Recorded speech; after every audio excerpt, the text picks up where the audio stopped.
Hello and welcome guys. Welcome to this e-lecture. In this session we are going to discuss about hire purchase system and installment sale. Okay. Hire purchase system and installment sale అంటే ఏంటంటే ఏదైనా ఒక asset purchase చేసి payment ఇన్స్టాల్మెంట్స్లో pay చేస్తాం. ఈ instalments అనేవి ఎలా ఉంటాయి అని అంటే మంత్లీ పే చేస్తాం, హాఫర్లీ పే చేస్తాం, ఆర్ఎల్స్ యాన్యువల్లీ కూడా ఇన్స్టాల్మెంట్స్ పే చేస్తూ ఉంటాం అనమాట. మరి హైర్ పర్చేజ్ సిస్టమ్కి ఇన్స్టాల్మెంట్ సేల్కి డిఫరెన్స్ ఏంటి అని అంటే హైర్ పర్చేజ్ సిస్టంలో మనం ఏం చేస్తాం, అసెట్ పర్చేజ్ చేస్తాం కదా, ఆ అసెట్ మీద రైట్స్ అనేవి at the end of payment of last instalment transfer అవుతాయి. అదే ఇన్స్టాల్మెంట్ సేల్లో ఓనర్షిప్ రైట్స్ ఎప్పుడు ట్రాన్స్ఫర్ అవుతాయి అంటే at the time of sale transfer అవుతాయి అనమాట. ట్రాన్స్ఫర్ అవుతాయి. So and parties in hire purchase system. So parties ఎవరెవరు ఉంటారు అని అంటే హైర్ పర్చేజర్, హైర్ వెండర్ ఉంటారు. In the same sense parties in instalment సేల్లో పార్టీస్ ఎవరు? Just as usual buyer and seller. So payment అనేది ఇన్స్టాల్మెంట్స్లో చేస్తున్నాం కదా, ఒకవేళ ఇన్స్టాల్మెంట్స్ పే చేయడంలో ఫెయిల్ అయితే ఏంటి పరిస్థితి? Okay, on payment of instalments hire purchaser fail అయ్యాడు. ఇప్పుడు ఏం చేస్తారు అని అంటే ఈ హైర్ పర్చేజ్ సిస్టంలో పర్చేజ్ చేసినటువంటి అసెట్ని రీపొసెస్ చేసేయాలి. ఈ రీపొసెషన్ ఎవరు చేసుకుంటారు? హైర్ వెండర్ చేసుకుంటారు. హైర్ పర్చేజర్కి అదేమో అసెట్ అయితే హైర్ వెండర్కి ఏమవుతుంది? గూడ్ అవుతుంది. ఎందుకని హైర్ వెండర్కి అది గూడ్ అంటే అది బిజినెస్లో ఒక ఎలిమెంట్ కాబట్టి అది గూడ్. హైర్ పర్చేజర్కి లాంగ్ రన్లో యూజ్ చేసే పర్పస్లో కొన్నాడు కాబట్టి అది అసెట్. ఓకేనా? ఇన్స్టాల్మెంట్ సేల్లో కూడా ఇన్స్టాల్మెంట్స్ పే చేస్తాం. ఇన్స్టాల్మెంట్స్ పే చేయడంలో ఇక్కడ బయర్ ఫెయిల్ అవుతే ఏముంటుంది అని అంటే seller can sue on buyer. Okay, సెల్లర్కి రీపొసెషన్ చేసుకునే రైట్స్ ఎలాగో లేవు. బట్ సెల్లర్ ఏం చేయగలుగుతాడు అంటే లీగల్గా కేసు ఫైల్ చేసి అమౌంట్ని రికవర్ చేసుకోగలుగుతాడు. ఓకే, జనరల్లీ ఈ ఇన్స్టాల్మెంట్ సేల్ దేనికి అప్లై అవుతుంది అంటే on home appliances and on some simple furniture on business. In business. Okay, బిజినెస్లో సింపుల్ ఫర్నిచర్స్ వాడుతుంటాం, లైక్ చైర్స్ ఎక్సెట్రా వాడుతుంటాం, లైక్ కంప్యూటర్స్, ఫ్యాన్స్. ఓకే, ఇవన్నీ కూడా తక్కువ కాస్ట్లో ఉంటాయి. బట్ ఈఎంఐలో కనుక పర్చేజ్ చేసినట్లయితే వాటిని సెల్లర్ రీపొసెస్ చేసుకోరు. కోర్టు ద్వారా వెళ్తారు, మనం ఎలాగో అమౌంట్ పే చేయాల్సిందే. ఓకేనా? And any loss or damage, ఒకవేళ ఈ తీసుకున్న అసెట్ ఏదైనా లాస్ కానీ డ్యామేజ్ కానీ జరిగితే హైర్ పర్చేజ్ సిస్టంలో అయితే రెస్పాన్సిబుల్ ఎవరు తీసుకుంటారు అని అంటే హైర్ వెండరే తీసుకుంటారు. ఎప్పుడు హైర్ వెండర్ రెస్పాన్సిబుల్ తీసుకుంటాడు అని అంటే if hire purchaser has taken utmost good care and caution about the asset. So hire purchaser అనేవాడు ఆ అసెట్ గురించి గుడ్ కేర్ అండ్ కాషన్ తీసుకున్నట్టయితే అప్పుడు హైర్ వెండర్ లాస్ని బేర్ చేస్తాడు. అదే ఇన్స్టాల్మెంట్ సేల్లో అయితే అట్ ద టైమ్ ఆఫ్ సేలే ఓనర్షిప్ ట్రాన్స్ఫర్ అవుతుంది కాబట్టి buyer has to take whatever the responsibility of loss or damage of an article. Okay, ఇది hire purchase system and instalment సేల్కి సంబంధించి ఇంట్రడక్షన్ పోర్షన్. ఓకే, నా accounting ట్రీట్మెంట్కి వెళ్తే okay, ఇక్కడ పార్టీస్ ఇన్వాల్వ్ అయిన వాళ్ళు ఇద్దరు ఉన్నారు. ఎవరెవరు? Hire purchaser and hire vendor. Okay, hire purchaser and hire vendor ఇద్దరు ఉన్నారు. హైర్ పర్చేజర్ ఎవరు అంటే buyer. So in buyer point of వ్యూలో హైర్ పర్చేజర్ బుక్స్లో జనరల్ ఎంట్రీస్ రాస్తాం. అదేవిధంగా హైర్ వెండర్ అంటే seller. So seller point of వ్యూలో హైర్ వెండర్ బుక్స్లో కూడా అకౌంటింగ్ ఎంట్రీస్ రికార్డ్ చేయాలి. బట్ ద వే ఆఫ్ ట్రీట్మెంటే డిఫరెంట్ అనమాట. ఎలాగా అని అంటే ఇది వీడికి అసెట్ కాబట్టి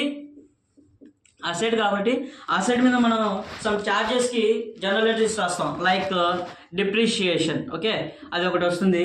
ఇక్కడ వీనికి గూడ్స్ కదా, ఇది గూడ్స్ అంటే స్టాక్ ఇన్ ట్రేడ్ మీద డిప్రిషియేషన్ మనం ఛార్జ్ చేయం. సో ఇక్కడ డిప్రిషియేషన్ సంబంధించి పాయింట్ ఏమీ ఉండదు అనమాట. So in the books of hire purchaser general entries చూస్తే ఫస్ట్ ఏంటి, టోటల్గా అసెట్ పర్చేజ్ చేస్తారు. అసెట్ పర్చేజ్ చేసినప్పుడు ఇక్కడ అకౌంటింగ్ ట్రీట్మెంట్ ఎలా ఉంటుంది అంటే ఫస్ట్ క్యాష్ ప్రైస్కి ఒక ఎంట్రీ రాస్తాం, తర్వాత డౌన్ పేమెంట్ పే చేస్తారు.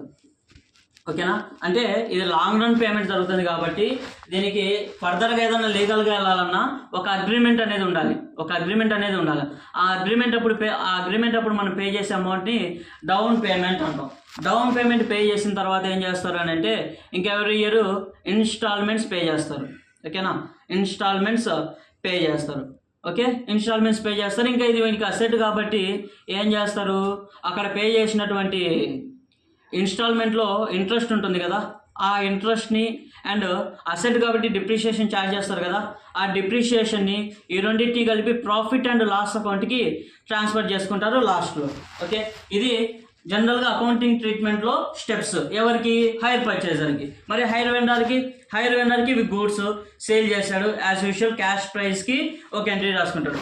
క్యాష్ ప్రైస్ ఎంట్రీ అంటే ఏమీ లేదు, జస్ట్ సో పర్సన్కి మనం సేల్ చేస్తాం, వాడు మనకి తప్పు ఉన్నాడు, వాడిని డెటార్ గానో క్రెడిటార్ గానో రికగ్నైజ్ చేయడమే క్యాష్ ప్రైస్ పేమెంట్ అంటే.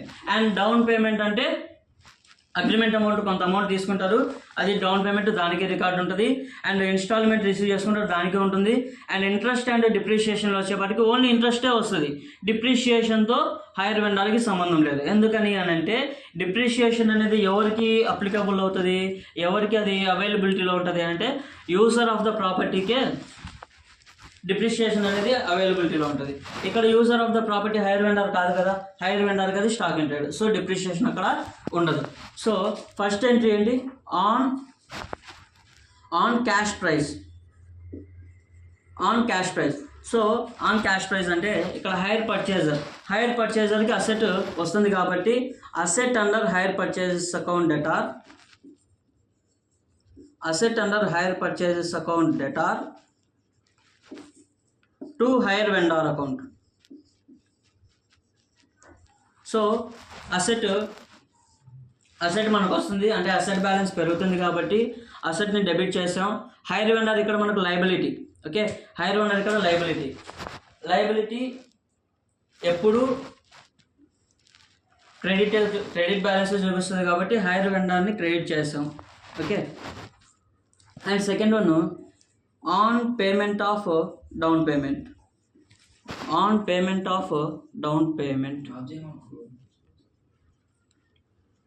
సో డౌన్ పేమెంట్ పే చేసేటప్పుడు మనం ఎవరికి పే చేస్తున్నాం, హైర్ వెండర్కి పే చేస్తున్నాం. ఆల్రెడీ ఇక్కడ హైర్ వెండర్ని మనం లయబిలిటీగా కన్సిడర్ చేస్తాం. సో ఇప్పుడు హైర్ వెండర్కి మనం కొంత అమౌంట్ పే చేస్తే హైర్ వెండర్ అకౌంట్ ఏమవుతుంది, లయబిలిటీ తగ్గుతుంది. సో లయబిలిటీ డిక్రీజ్ అవుతే మనం ఏం చేయాలి, డెబిట్ చేయాలి. అంటే జనరల్గా లయబిలిటీస్ అకౌంట్ ఎప్పుడు ఏ బ్యాలెన్స్ చూపిస్తుంది, liabilities account always shows credit balance. Okay, if liability increases we should credit the liabilities account. Liability means whether it is a person or any outstanding liability. ఒకవేళ liability మనకు తగ్గుతుంది అంటే మనం payment చేస్తే liability తగ్గుతుంది. ఈ situation మనం ఏం చేయాలి అంటే ఆ కన్సర్న్ లయబిలిటీస్ అకౌంట్ని డెబిట్ చేయాలి. సేమ్ ఈ ప్రిన్సిపల్నే యూజ్ చేసుకొని మనం ఇక్కడ ఏం చేస్తున్నాం అంటే హైర్ వెండర్ని డెబిట్ చేస్తున్నాం. Hire vendor account debtor to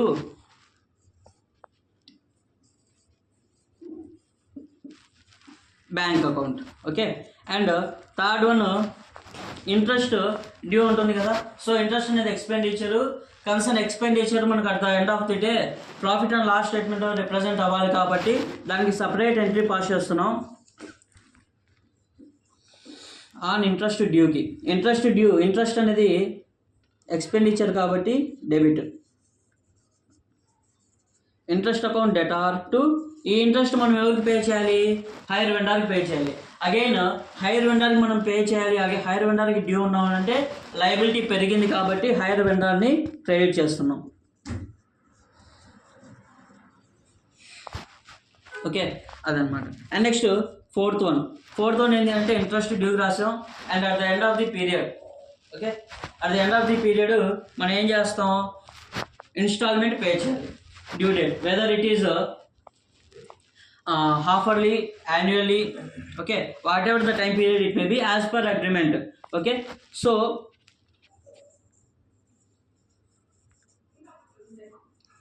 on payment of installment journal entry ఏమొస్తుందంటే హైర్ వెండర్కి మనం పే చేస్తున్నాం కదా, అగైన్ లయబిలిటీ తగ్గుతుంది కాబట్టి హైర్ వెండర్ డెబిట్ అవుతాడు. Hire vendor account debtor to bank account. Hire vendor account debtor to bank account. And next fifth journal entry. Fifth one ఏంటి అని అంటే ఇన్స్టాల్మెంట్ పే చేసాం.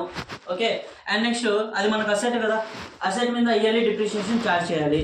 So on charging such depreciation charge చేయడానికి entry ఏంటి?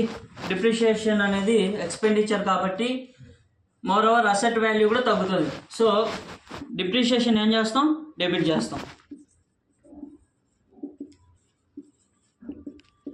Depreciation account debtor to asset under hire purchases account. Depreciation అంటే మనం asset use చేస్తున్నాం, దాని వాల్యూ కొంతవరకు తగ్గించుకుంటున్నాం. సో అసెట్ వాల్యూ తగ్గుతుంది కాబట్టి అసెట్ ఏమవుతుంది? క్రెడిట్ అవుతుంది. Asset under hire purchases account. Okay, ఇది on charging depreciation. And final entry sixth one ఏంటంటే ఈ ఎక్స్పెన్సెస్ ఉన్నాయి. ఇక్కడ ఇంట్రెస్ట్ ఒకటి ఉంది, డిప్రిషియేషన్ ఒకటి ఉంది. ఈ ఇంట్రెస్ట్ అండ్ డిప్రిషియేషన్ ఈ రెండింటిని P&L అకౌంట్కి ట్రాన్స్ఫర్ చేయాలి. So interest depreciation profit and loss అకౌంట్లో ఎటువైపు ఉంటాయి? డెబిట్ సైడ్ ఉంటాయి. ఓకే, రైట్, డెబిట్ సైడ్ ఉంటాయి. సో దీనికి ఎంట్రీ ఏమవుతుంది? Debit side accounting profit and loss స్టేట్మెంట్లో డెబిట్ సైడ్ రావాలి కాబట్టి on transferring to profit and loss.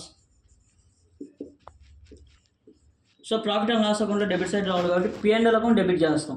Profit and loss account debtor to interest account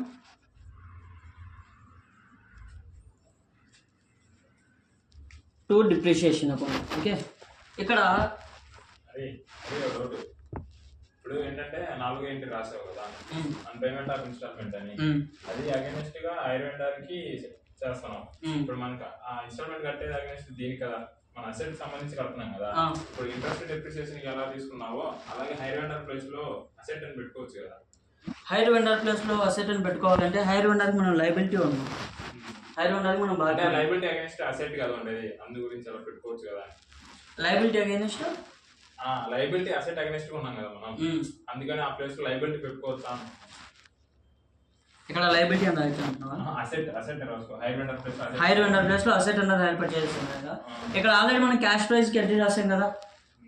okay, cash price కి entry రాసినాం అంటే నీ balance sheet లో ఇది రిప్రజెంట్ అవుతుంది. టోటల్ గా నువ్వు క్యాష్ ప్రైస్ కి ఎంట్రీ రాసేసావు. మళ్ళీ ఇక్కడ నువ్వు అగైన్ అసెట్ అకౌంట్ డెబిట్ చేసావంటే అసెట్ ప్రైస్ పెరుగుతుంది కానీ రియాలిటీలో అకౌంట్ మన దగ్గర అసెట్ ఉండదు. అకౌంటింగ్లో మనకు 2 కాన్సెప్ట్స్ ఉంటాయి. అకౌంటింగ్